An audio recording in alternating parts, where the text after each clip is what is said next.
नमस्कार, मी प्राजक्ता गायकवाड. मराठवाड्याचे कर्मवीर लोकनेते गणेशराव दुधगावकर खुली वक्तृत्व स्पर्धा द्वितीय वर्ष यासाठी मी हा व्हिडिओ बनवत आहे आणि माझा विषय आहे गीतेमधला 18वा अध्याय आणि 66वा श्लोक. तर हा श्लोक काय आहे, तर हा उपदेश श्रीकृष्णाने अर्जुनाला दिलेला आहे. मग हा उपदेश कोणता, तर श्रीकृष्ण अर्जुनांना म्हणतात, सर्व प्रकारच्या धर्मांचा त्याग कर आणि फक्त मला शरण ये, म्हणजे मी तुला सर्व पापांपासून पापमुक्त करेल, तू दुःखी होऊ नको. तर जेव्हा गीता वाचते तेव्हा मला हा प्रश्न पडतो की बाबा या श्लोकाचा अर्थ काय आणि का म्हणून अर्जुनाला श्रीकृष्णाने हा उपदेश दिला आहे आणि या श्लोकाचं महत्त्व त्याच्यामध्ये काय गहन लपलेलं आहे याचा मी थोडा विचार केला आणि याला मी उलगडण्याचा प्रयत्न केलेला आहे. तर सगळ्यात अगोदरची जी ओळ आहे ती ओळ म्हणजे सर्व प्रकारच्या धर्माचा तू त्याग कर. मग मला इथेच प्रश्न उपस्थित राहतो की धर्म म्हणजे काय, कशाला देवाने धर्म म्हणलेला आहे. धर्म म्हणजे मी आणि आपण, तुम्ही आम्ही समाजाने निर्माण केलेला धर्म का, तू शीख, तू मुस्लिम, तू ईसाई, तू हिंदू, हा धर्म का. तर ज्यावेळेस मी त्याच्या आतमध्ये खोल अभ्यास करते त्यावेळेस मला त्यातलं गूढ समजतं की धर्म म्हणजे हे नाही. मग परत प्रश्न इथेच उपस्थित राहतो, परत तोच प्रश्न, नेमका धर्म म्हणजे काय. तर माझ्या मते जेवढा मी अभ्यास केलाय त्याच्यामध्ये धर्म म्हणजे आपले कर्तव्य. कर्तव्य म्हणजे एखादा माणूस आपल्या परिवारासाठी एवढाच जडून जातो की त्याला परिवाराचे इतके विचार येतात, त्याचे प्रश्न, त्याच्यासाठी काय काय करायचे, मुलाबाळांसाठी काय करायचे, आपल्याला एवढे विचार, एवढं अडचणी, एवढे संकट माणसावर आहे आणि त्या मोह मायामध्ये माणूस एवढा गुरफटून गेलेला आहे की ज्याने आपल्याला उत्पन्न केलं त्यालाच आपण विसरून गेलो. तर मग हा म्हणजे धर्म, ना की आपण तयार केलेला धर्म. ज्यावेळेस आपण देवाकडे जात आहोत, बघा आपण मंदिरामध्ये सगळेच जण जातो, मंदिरामध्ये गेल्यानंतर आपण किती मिनिटं देवाची पूजा करतो. बरं ठीक आहे, आपण जपमाळायला वेळ दिला, पण त्यातले 30 मिनिटं आपण जपमाळ केली, मग त्यातले पूर्ण 30 मिनिटं आपण देवाकडे एकाग्र झालो का, तर उत्तर आहे नाही. कमीत कमी किंवा जास्तीत जास्त म्हणले तरी काय हरकत नाही, तर फक्त 5 मिनिटं आपण देवाकडे एकाग्र होतो. मग बाकीच्या 25 मिनिटाचं काय, आपण तर हातात माळ घेऊन बसलेलो आहे, मग बाकीच्या 25 मिनिटं कुठं गेले, तर हे 25 मिनिटं परत आपल्या मोहमायामध्ये गेले की मी घरी जाऊन काय करणार आहे, घरी जाऊन मला कुठलं काम करायचं आहे, माझी मुलं उठलीत का, शाळेला गेलीत का, मला घरी जाऊन हे पुढचं काम करायचे. मग पूर्ण 25 मिनिटं आपले याच्यामध्ये गेलेले आहे. मग ज्यावेळेस देवाकडे जातो त्यावेळेस आपल्याला आपलं मन एकाग्र करून देवाकडे जायचंय. उदाहरण देऊन सांगायचं झालं तर एक प्रेमी जोडपं आहे. हे प्रेमी जोडपं एकमेकांना भेटण्यासाठी जातं, एक उत्साह, एक आतुरता, ध्यास म्हणू किंवा आस म्हणू त्यांना ती लागलेली असते. कुठल्याच प्रकारची चिंता त्यांच्यामध्ये नसते, कुठले प्रश्न त्यांच्याकडे नसतात, फक्त एकमेकांना पाहण्याची धडपड त्यांच्याकडे असते. आणि ज्यावेळेस ते दोघं भेटतात एकमेकांच्या चेहऱ्यावरचं तेज पाहून ते सगळं विसरून जातात आणि एकमेकांमध्ये एक रूप होतात. त्याचप्रमाणे आपण प्रेमी आहोत आणि आपला प्रियकर देव आहे. ज्यावेळेस आपण देवाला भेटायला जाणार आहोत तेव्हा सगळं चिंता, मोहमाया यापासून आपल्याला पलीकडे जायचंय आणि त्या देवाशी आपल्याला एकरूप व्हायचंय. त्यावेळेस आपण म्हणू शकतो की आपण आपले धर्म विसरून देवाला शरण गेलेलो आहोत. नेक्स्ट पुढचा जर आपण विचार केला तर आपण ज्या एका ठिकाणी काम करत आहोत, काम करत असताना वरिष्ठांनी आपल्याला काही काम दिलेलं आहे, तर आपण ते गुपचूपपणे काम पार पडतो का, आपण तिथे प्रश्न विचारतो की मीच का आणि मलाच का काम दे, याला का दिलं नाही. तर इथं आपण कुठले प्रश्न उपस्थित करत नाही.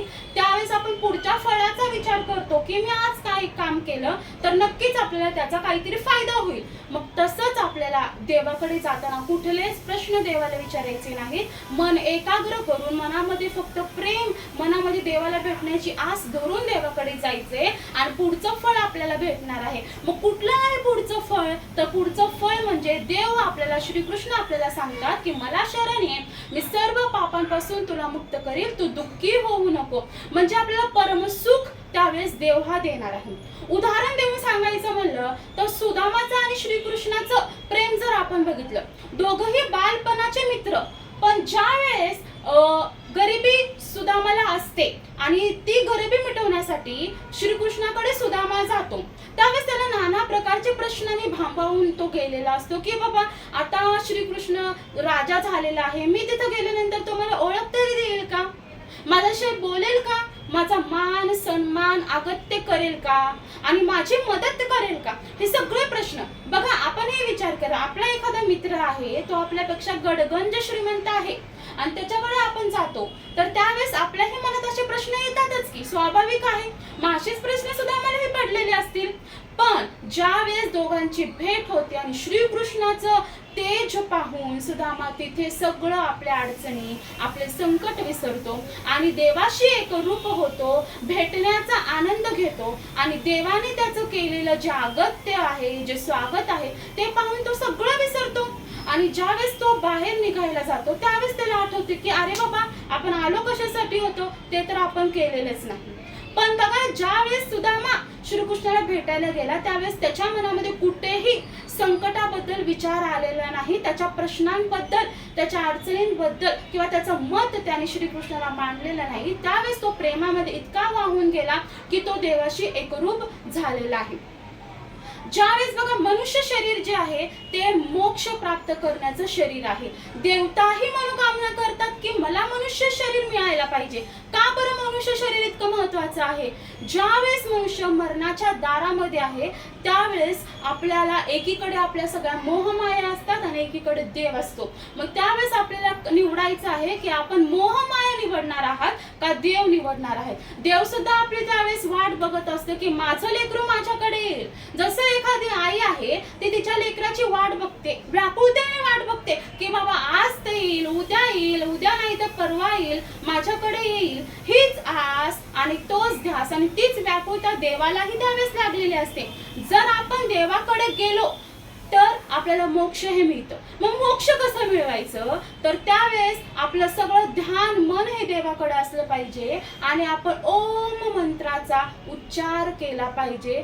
त्यामुळे आपण देवाकडे जातो, ना की आपण देव सोडून आपल्या मोहमाया, मी गेल्यानंतर माझ्या पुढच्या पिढीचं कसं होईल, माझ्या मुलं बाळ काय काम करतील, ते कशा पद्धतीने जगतील, हा सगळा विचार सोडून द्यायचा आहे आपल्याला आणि फक्त देवाकडे जायचंय. ज्यावेळेस आपण आपल्या मोहमायाचा विचार करतो त्यावेळेस आपल्यासाठी आलेल्या देवाचा आपण अपमान करत असतो.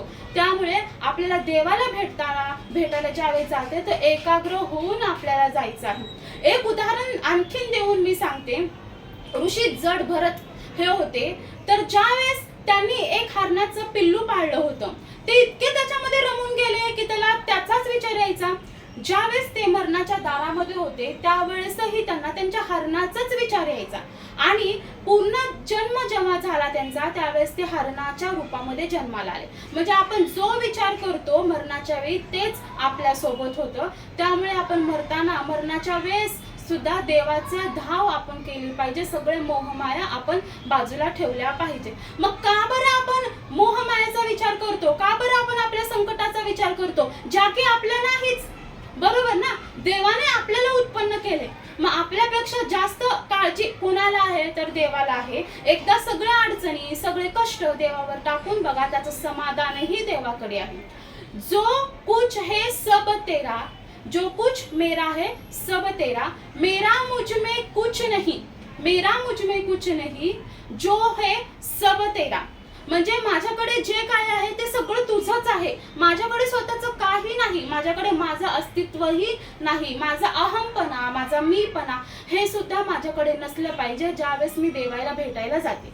आपण जर विचार केला देवाचा, ज्यावेळेस आपण मंदिरामध्ये जातो, मनुष्य जीवन जगत असतो त्यावेळेस आई जशी आपली वाट बघते तसं देवही आपला वाट बघत असतो.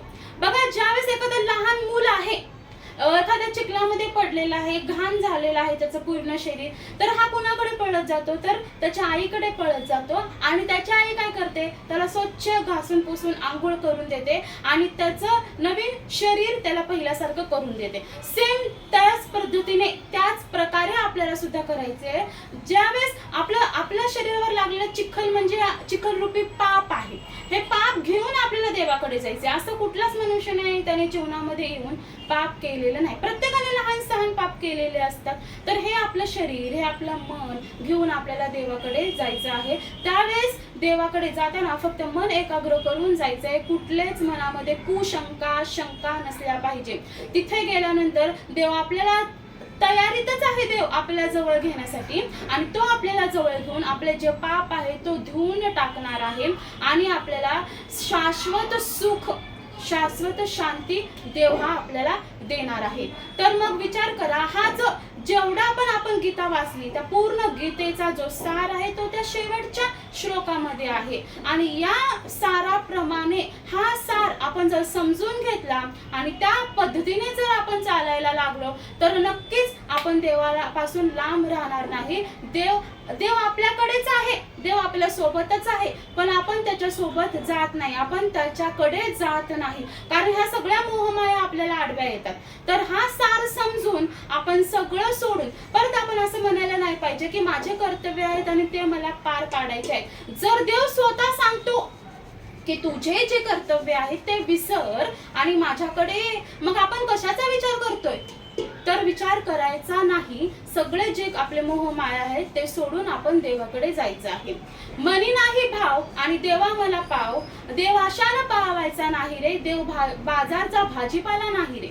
बरोबर, नुसतं मंदिरात जातोय, रोज येतोय, पण मनामध्ये काहीच भाव नाही, इथं बसून आपले घरचेच विचार करत आहोत, तर देव आपल्याला आशाने पावणार नाही. मग आपणच म्हणतो मी एवढे रोज देवदेव करतो, एवढे पूजा अर्चना करतो, पण मला बरं त्याचं फळच काय भेटत नाही. मग याचं गुढ या स्तोत्रामध्ये आहे, या श्लोकामध्ये आहे की ज्यावेळेस आपण देवाकडे जातो तर मन पूर्णपणे एकचित्त असलं पाहिजे. आणि असा महान संदेश, महान उपदेश श्रीकृष्णाने अर्जुनाला दिलेला आहे. आणि हा फक्त अर्जुनासाठी मर्यादित नसून आपल्या पूर्ण मनुष्य जातीसाठी मर्यादित आहे. आणि आपण या साराप्रमाणे चाललं पाहिजे, देवाशी एकनिष्ठ राहिलं पाहिजे, देवाशी एकरूप राहिलं पाहिजे. आणि त्यावेळेसच आपल्या जगण्याला अर्थ येईल, आपल्या जगण्याला महत्व येईल. हा जो अर्थ आहे तो मला समजलेला अर्थ आहे, तो मी माझ्या भाषेमध्ये सांगण्याचा प्रयत्न केलेला आहे. एवढे बोलून मी थांबते. राधे राधे.